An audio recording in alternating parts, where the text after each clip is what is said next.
Hello friend, সকালবেলা ছাদে চলে এসেছি। এই গোলাপটা কত সুন্দরভাবে ফুটেছে, সাদার উপরে আবার পিঙ্ক কালারের জল ছিটের মতন দেওয়া, খুবই সুন্দর গোলাপ। আর এই দিকে দেখুন শাকগুলো হয়ে আছে। আর আমার বাড়ির এই ক্যাটটা এই একটাই আছে, আর সমস্ত মারা গেছে, খুবই দুঃখ লাগে। তো এও আমার সঙ্গে চলে এসেছে ছাদে।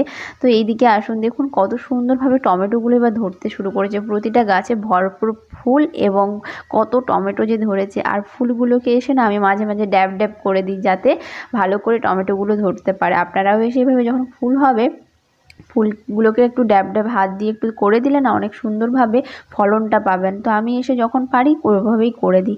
কত সুন্দরভাবে গাছগুলো গ্রোথ নিয়েছে, যখন বসিয়েছিলাম আপনাদের সঙ্গে শেয়ার করেছিলাম। আর এই গোলাপটা তো আমার মনই ছুঁয়ে গেছে।